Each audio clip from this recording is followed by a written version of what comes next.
दोस्तों आज की वीडियो सिर्फ एक फनकार की कहानी नहीं है। ये पंजाब की धरती के सपूत की कहानी है। वो सपूत जिसने अपनी आवाज़ से हर दिल में दर्द जगाया, मगर जब वो खुद टूट कर बिखरा तो कोई उसका हाथ थामने ना आया। ये दास्तान आलम लोहार की है, एक ऐसा नाम जो हर दिल पर नक्श है लेकिन जिसका दिल कोई ना पढ़ सका। ये सिर्फ एक गाने वाले की आवाज़ नहीं थी, ये आवाज़ थी पंजाब के एक लोहार के बेटे की, जिसने दर्द को सुर में डालकर दिलों को हिला के रख दिया।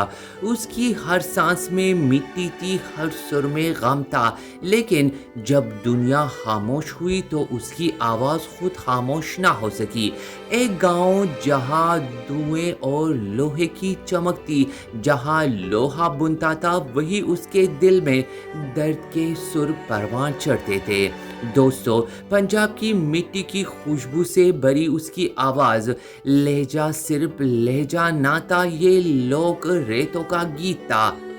दोस्तों, आलम लोहार फकत एक इंसान नहीं था बल्कि धरती का वो बेटा था जो अपने गीतों में ज़मीन, आसमान, इश्क, दर्द और लोक रिवायात का रंग भर देता था। वो जब चमटा ताम कर गीत गाता तो यूं लगता जैसे कोई सूफी धमाल में मस्त हो, जैसे ज़मीन के अंदर छुपी कोई पुरानी कहानी अपना लिबास पहनकर बाहर आ गई हो।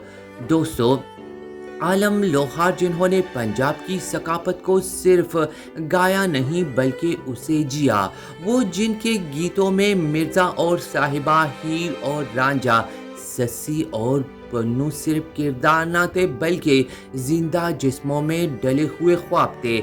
आलम लोहार जब जुगनी गाते तो यूं लगता जैसे जुगनी खुद आसमान से उतरकर ज़मीन पर नाच रही हो।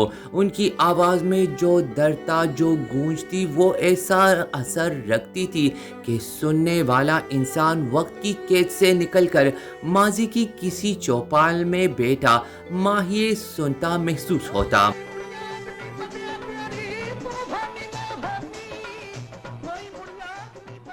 दोस्तों, 1928 में पंजाब के ज़िला गुजरात के एक गांव में आलम लोहार पैदा हुए, मगर उनकी शनाख्त गांव तक महदूद ना रही। वो आसमान की बुलंदियों पर उड़े और उनका नाम देहात की मिट्टी से निकलकर शहरों, मुल्क और फिर दुनिया भर में गूंजने लगा। बचपन ही से आलम लोहार गायकी की तरफ माइल थे। चौपाल में बैठना, दोस्तों के साथ मिलकर माहिए गाना, मेलों में चिमटे के साथ लोगों को झूमने पर मजबूर कर देना, ये सब उनके बचपन की यादें थी। मगर उन्होंने इन मेलों को आलमी मेलों में तब्दील कर दिया। दोस्तों, आलम लोहार ने ना सिर्फ मिर्ज़ा साहिबा जैसा क्लासिक लोक किस्सा गाया बल्कि किस्सा यूसुफ जुलेखा को भी अपने मुनफरिद अंदाज में पेश किया। जब वो मिर्ज़ा मार के हिला गई गाते थे तो हर लफ्ज़ से एक मंजर उभरता, एक अक्स बनता, जैसे उनके गीत सिर्फ गीत ना हो बल्कि चलती फिरती तस्वीरें हो। आलम लोहार ने चिमटे को जो मकाम दिया वो किसी और के हिस्से में ना आया, ये सारा उनके हाथों में आकर जादू बन जाता और चिमटा बजता तो दिल की धड़कनें उसके साथ हम आहंग हो जाती। उनके गीत सिर्फ लोक दास्तानें ना थी बल्कि उनमें तसव्वुफ की खुशबू भी थी। आलम लोहार ने आरफाना कलाम भी गाया, नाते भी गाई और हर संप में अपने फन का ऐसा रंग भरा कि सुनने वाला बस सुनता रह जाए। जुगनी जिसे वो 30 से जायद असनाफ में गा चुके थे, उनके नाम से जुड़ चुकी थी। जुगनी की रूह थी, उनकी शनाख्त थी और आज भी जब जुगनी गूंजती है तो लगता है आलम लोहार की रूह हमारे दरमियान आ गई है।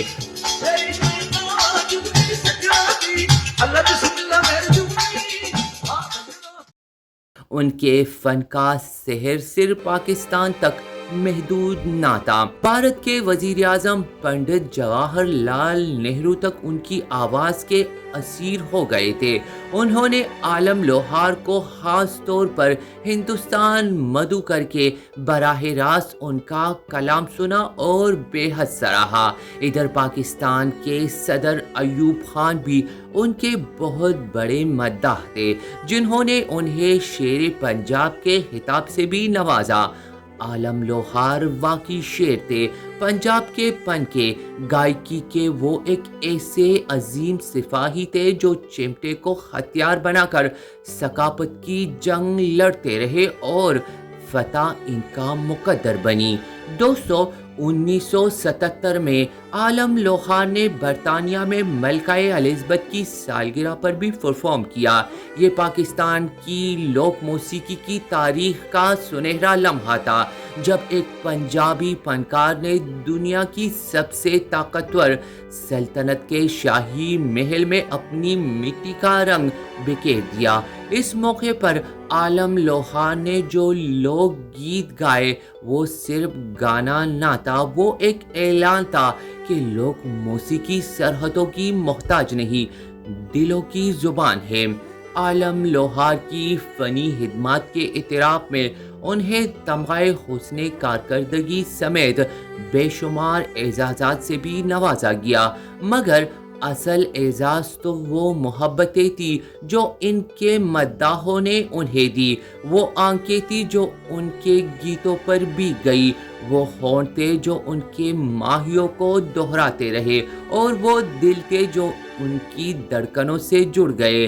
203 جولائی 1989 کا دن تھا جب عالم لوہار ایک ٹریفک حادثے میں اپنے رب کے حضور پہنچ گئے، مگر وہ جسمانی طور پر تو چلے گئے لیکن روحانی طور پر بالکل بھی نہیں۔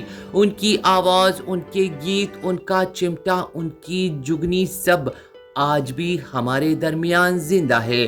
وہ فنکار نہیں تھے، وہ تحریک تھے۔ ان کی موت نے ایک خلا ضرور چھوڑا، مگر ان کے بیٹے عارف لوہار نے اس خلا کو کم ہونے نہیں دیا۔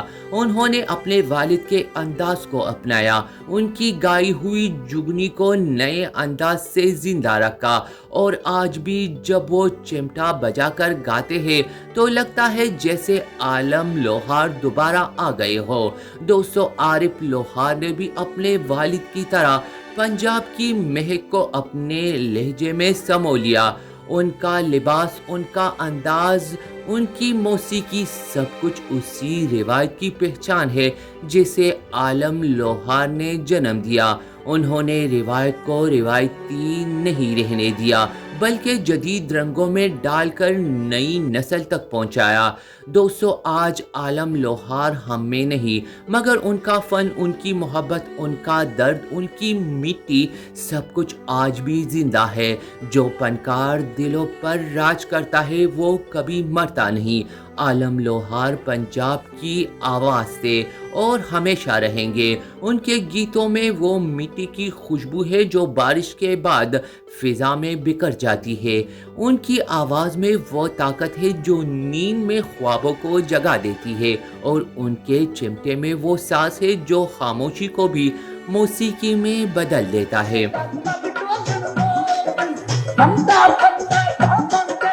دوستو، اگر آپ نے کبھی عالم لوہار کی آواز میں جگنی سنی ہو تو جانتے ہوں گے کہ اس میں صرف سروں کی مٹاس نہیں تھی، دکھوں کی زبان بھی تھی۔ اگر آپ نے کبھی عالم لوہار کا چہرہ دیکھا ہو تو سمجھتے ہوں گے کہ یہ چہرہ گائیکی کا آئینہ تھا، اور اگر آپ نے ان کے چاہنے والوں کی آنکھوں میں جھانکا ہو تو آپ کو نظر آیا ہوگا کہ عالم لوہار صرف ایک فنکار نہیں تھے، وہ ایک عہد تھے۔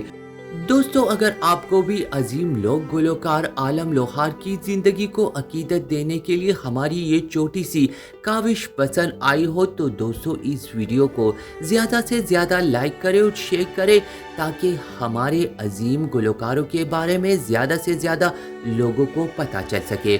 और दोस्तों साथ ही मेरे चैनल को ज़रूर सब्सक्राइब करें, बेल के आइकन को दबाएं ताकि मेरी हर नई वीडियो सबसे पहले आप देख सके।